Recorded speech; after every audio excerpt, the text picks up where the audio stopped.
ಆತ್ಮೀಯ ಬಂಧುಗಳೇ, ಶ್ರದ್ಧೆಯ ತಂದೆ ತಾಯಿಯಂದಿರೇ, ನಲ್ಮೆಯ ಸಾಹಿತ್ಯಾಭಿಮಾನಿಗಳೇ, ಮಂಕುತಿಮ್ಮನ ಕಗ್ಗ ಅನ್ನುವಂತಹ ಅಮೂಲ್ಯವಾದ ಕೃತಿಯಲ್ಲಿ ಈಗಾಗಲೇ ನಮಗೆ ಗೊತ್ತಾಗಿದೆ, ಪ್ರತಿಯೊಂದು ಕಗ್ಗವೂ ಕೂಡ ಮಾನವ ಜೀವನದ ಆಂತರಿಕ ಸತ್ಯಗಳನ್ನು ಬಹಳ ಸುಲಭವಾಗಿ ಆದರೆ ಅಷ್ಟೇ ಆಳವಾಗಿ ತೆರೆದಿಡ್ತಾ ಹೋಗುತ್ತೆ ಅಂತ.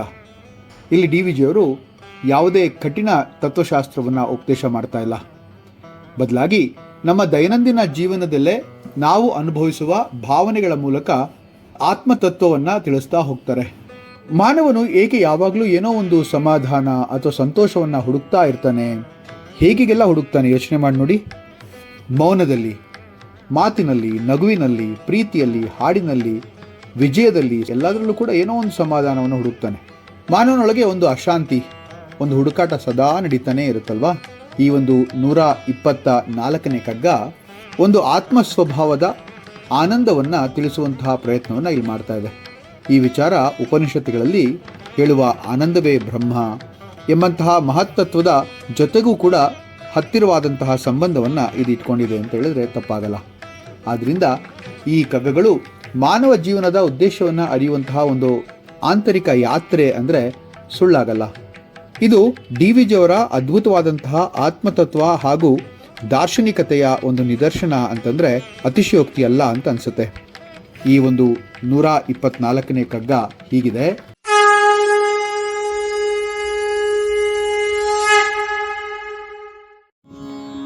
ಮೌನದೊಳೋ ಮಾತಿನೊಳೋ ಹಾಸ್ಯದೊಳೋ ಹಾಡಿನೊಳೋ ಮಾನವಂ ಪ್ರಣಯದೊಳೋ ವೀರ ವಿಜಯದೊಳೋ ಏನೋ ಎಂತೋ ಸಮಾಧಾನಗಳನರಸುತಿಹನು ಆನಂದವಾತ್ಮಗುಣ ಮಂಕುತಿಮ್ಮ ಮಂಕುತಿಮ್ಮ. ಮೌನದಲ್ಲೋ, ಮಾತಿನಲ್ಲೋ, ಹಾಸ್ಯದಲ್ಲೋ, ಹಾಡಿನಲ್ಲೋ ಅಂಥೇಳಿ ಈ ಒಂದು ಕಗ್ಗ ನಮಗೆ ಬಹಳ ಸುಂದರವಾದಂತಹ, ಬಹಳ ವಿಚಾರಪೂರ್ಣವಾದಂತಹ ಒಂದು ಮಾತನ್ನು ಹೇಳ್ತಾ ಹೋಗುತ್ತೆ. ಮೌನದೋಳ್ ಮಾತಿನೋಳ್, ಹಾಸ್ಯದೋಳ್ ಹಾಡಿನೋಳ್, ಮಾನವಂ ಪ್ರಣಯದೋಳ್ ವೀರ ವಿಜಯದೋಳ್, ಏನೋ ಎಂತೋ ಸಮಾಧಾನಗಳನ್ನು ಅರಿಸುತ್ತಿಹ ಆನಂದವಾತ್ಮಗುಣ ಮಂಕುತಿಮ್ಮ, ಆನಂದವಾತ್ಮಗುಣ ಮಂಕುತಿಮ್ಮ ಅಂತ. ಮೌನದಲ್ಲೋ, ಮಾತಿನಲ್ಲೋ, ಹಾಸ್ಯ ಮಾಡುವಾಗಲೋ ಅಥವಾ ಹಾಡುತ್ತಿರುವಾಗಲೋ, ಪ್ರೀತಿ ಪ್ರೇಮಗಳಲ್ಲೋ, ಪರಾಕ್ರಮದಲ್ಲೋ, ಜಯಿಸಿದಾಗಲೋ, ಹೇಗೋ ಹಾಗೆ ಮನಸ್ಸಿಗೆ ಸಮಾಧಾನವನ್ನು ಹುಡುಕ್ತಾ ಹೋಗ್ತಾನೆ ಮನುಷ್ಯ. ಈ ಹುಡುಕ್ತಾ ಇರುವಂತಹ ಆನಂದ ಆತ್ಮದ ಇನ್ನೊಂದು ಸ್ವಭಾವ ಅಂಥೇಳಿ ಭಾಳ ಸುಂದರವಾಗಿ ಡಿ ವಿ ಜಿಯವರು ಇಲ್ಲಿ ಹೇಳ್ತಾ ಹೋಗ್ತಾರೆ. ಇನ್ನಷ್ಟು ಆಳವಾಗಿ ಈ ಕಗ್ಗವನ್ನು ಅರ್ಥ ಮಾಡ್ಕೊಳ್ಳುವಂಥ ಪ್ರಯತ್ನವನ್ನು ಪಡೋಣ. ಮೌನದಲ್ಲೋ, ಮಾತಿನಲ್ಲೋ, ಹಾಸ್ಯದಲ್ಲೋ, ಹಾಡಿನಲ್ಲೋ, ಪ್ರೇಮದಲ್ಲೋ, ವೀರ ವಿಜಯದಲ್ಲೋ ಎಲ್ಲೆಡೆ ಏನೋ ಒಂದು ಸಮಾಧಾನವನ್ನು ಹುಡುಕುತ್ತಿರುವುದು ಮಾನವನ ಆನಂದ ಸ್ವಭಾವವೇ ಅಲ್ವಾ. ಮನುಷ್ಯ ಯಾವ ಪರಿಸ್ಥಿತಿಯಲ್ಲಿದ್ದರೂ ಕೂಡ, ಅಂದರೆ ಶಾಂತವಾಗಿದ್ದರೂ, ಮಾತಾಡ್ತಾ ಇದ್ದರೂ, ನಗ್ತಾ ಇದ್ದರೂ, ಹಾಡ್ತಾ ಇದ್ದರೂ, ಪ್ರೀತಿಸ್ತಾ ಇದ್ದರೂ ಅಥವಾ ಜಯಗಳಿಸ್ತಾ ಇದ್ದರೂ ಅವನೊಳಗೆ ಒಂದು ತವಕ ಯಾವಾಗಲೂ ಇದ್ದೇ ಇರುತ್ತೆ. ಏನನ್ನು ಪಡ್ಕೊಳ್ಳೋಕ್ಕೆ ಆ ತವಕ ಅಂತಂದರೆ ಸಮಾಧಾನ ಅಥವಾ ಆನಂದವನ್ನು ಹುಡುಕುವಂತಹ ಒಂದು ತವಕ. ಇಲ್ಲಿ ಡಿ ವಿ ಜಿಯವ್ರು ಹೇಳೋದೇನಪ್ಪ ಅಂತಂದರೆ, ಮಾನವನ ನಿಜವಾದ ಸ್ವಭಾವ ಆನಂದ, ದ ಅಲ್ಟಿಮೇಟ್ ಬ್ಲಿಸ್ ಅಂತೀವಲ್ಲ ಅದು. ಆದರೆ ಅವನು ಅದನ್ನು ಹೊರಗಿನ ವಿಷಯದಲ್ಲಿ ಹುಡುಕ್ತಾ ಹೋಗ್ತಾನೆ. ನಾವು ಮಾಡ್ತಾ ಇರುವಂತಹ ತಪ್ಪು ಅದೇ. ಮೌನದಲ್ಲಿ ಶಾಂತಿಯನ್ನು ಹುಡುಕ್ತಾನೆ, ಮಾತಿನಲ್ಲಿ ವ್ಯಕ್ತಪಡಿಸುವಂತಹ ಸಂತೋಷವನ್ನು ಹುಡುಕ್ತಾನೆ, ಹಾಸ್ಯದಲ್ಲಿ ತಾತ್ಕಾಲಿಕ ಹರ್ಷವನ್ನು ಹುಡುಕ್ತಾನೆ, ಹಾಡಿನಲ್ಲಿ ಮನಸ್ಸಿನ ತೃಪ್ತಿಯನ್ನು ಹುಡುಕ್ತಾನೆ, ಪ್ರೇಮದಲ್ಲಿ ಸಂಪೂರ್ಣತೆಯನ್ನು ಹುಡುಕ್ತಾನೆ, ವಿಜಯದಲ್ಲಿ ಸಾಧನೆಯ ಆನಂದ ಹುಡುಕ್ತಾ ಹೋಗ್ತಾನೆ. ಆದರೆ ಇವೆಲ್ಲವೂ ಕೂಡ ಬಾಹ್ಯದಲ್ಲಿಲ್ಲ. ನಿಜವಾದ ಆನಂದ ಇರೋದು ಆತ್ಮದೊಳಗೆ ಅಂತ ಹೇಳ್ಬೋದು. ಇಲ್ಲಿ ತೈತರಿಯ ಉಪನಿಷತ್ತಿನ ಒಂದು ಸಂಸ್ಕೃತ ಶ್ಲೋಕ ಅದ್ಭುತವಾಗಿ ಮೂಡಿಬಂದಿದೆ. ಆನಂದೋ ಬ್ರಹ್ಮೇತಿ ವ್ಯಾಜಾನಾತ್, ಅಂದರೆ ಆನಂದವೇ ಬ್ರಹ್ಮ, ಅಂದರೆ ಅದೇ ಪರಮಸತ್ಯ ಅಂತ ಹೇಳುವಂಥ ಮಾತು. ಯೋ ವೈ ಭೂಮಾ ತತ್ ಸುಖಂ ಅಂತ ಹೇಳಿ ಹೇಳುವಂಥದ್ದು ಅಪಾರವಾದದ್ದು, ಅಂದರೆ ಅಂತರಂಗದ ಆತ್ಮ ಮಾತ್ರವೇ ನಿಜವಾದ ಸುಖ ಅಂತ ಕೂಡ ಇನ್ನೊಂದು ಶ್ಲೋಕ ಹೇಳುತ್ತೆ. ಈಗ ಈಗಿನ ಕಾಲದ ಒಂದಷ್ಟು ಘಟನೆಗಳನ್ನು ತೆಗೆದುಕೊಂಡ್ರೆ, ಈಗಿನ ನಮ್ಮ ಯುವ ಪೀಳಿಗೆ ಸೋಷಿಯಲ್ ಮೀಡಿಯಾದ ಯುಗ ಅಲ್ವಾ ಇದು. ಆದ್ದರಿಂದ ಇನ್ಸ್ಟಾಗ್ರಾಮ್ ರೀಲ್ಸನ್ನು ನೋಡ್ತಾರೆ, ಲೈಕ್ಸ್ ಕಾಮೆಂಟ್ಸನ್ನಾಗಿ ಕಾಯ್ತಾರೆ. ಒಂದು ಪೋಸ್ಟ್ ವೈರಲ್ ಆದರೆ ಸಂತೋಷ ಆಗುತ್ತೆ, ಯಾರು ಅದನ್ನು ನೋಡ್ದಲೇ ಲೈಕ್ ಮಾಡದೇ ಇದ್ದರೆ ದುಃಖ ಅಪರಿಮಿತವಾಗಿರುತ್ತೆ. ಇಲ್ಲಿ ಅವರು ಆನಂದವನ್ನು ಎಲ್ಲಿ ಹುಡುಕ್ತಾ ಇದ್ದಾರೆ ಗೊತ್ತಾಯ್ತಲ್ವಾ?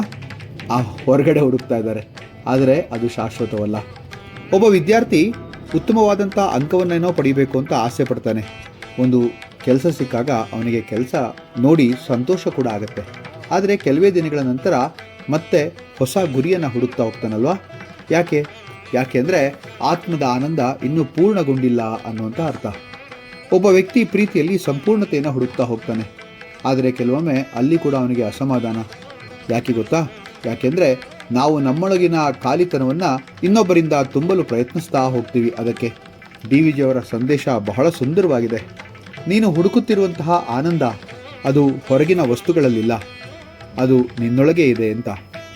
ಬ್ರಹ್ಮಸತ್ಯಂ ಜಗತ್ಮಿಥ್ಯಂ ಅಂತ ಹೇಳಿರುವಂತಹ ಶಂಕರ ಭಗವತ್ಪಾದರ ಒಂದು ಅದ್ವೈತ ಸಿದ್ಧಾಂತ ಕೂಡ ಇದನ್ನೇ ಹೇಳುತ್ತಲ್ವಾ? ಈ ಬಾಹ್ಯ ಜಗತ್ತು ತಾತ್ಕಾಲಿಕ, ಆತ್ಮವೇ ಶಾಶ್ವತ ಅನ್ನುವಂತಹ ಮಾತು ಬಹಳ ಸುಂದರವಾಗಿದೆ ಅಂತ ಅನಿಸುತ್ತೆ. ಈ ಕಗ್ಗ ನಮಗೆ ಹೇಳೋದೇನಪ್ಪ ಅಂದರೆ, ಮಾನವ ಜೀವನವೆಂದರೆ ಆನಂದದ ಹುಡುಕಾಟದ ಯಾತ್ರೆ ಅಂತ ಹೇಳ್ಬೋದು. ಆದರೆ ಕೆಲವೊಂದು ಸತಿ ನಾವು ತಪ್ಪು ಜಾಗದಲ್ಲಿ ಹುಡುಕ್ತಾ ಹೋಗ್ತೀವಿ. ಹೊರಗಿನ ಸಾಧನಗಳಲ್ಲಿ, ಸಂಬಂಧಗಳಲ್ಲಿ, ಮನರಂಜನೆಯಲ್ಲಿ ಆ ಆನಂದವನ್ನು ಹುಡುಕ್ತೀವಿ. ಆದರೆ ನಿಜವಾದ ಆನಂದ ಎಲ್ಲಿದೆ ಗೊತ್ತಾ? ನಮ್ಮೊಳಗಿರುವಂತಹ ಆತ್ಮ ಸ್ವಭಾವದಲ್ಲಿದೆ.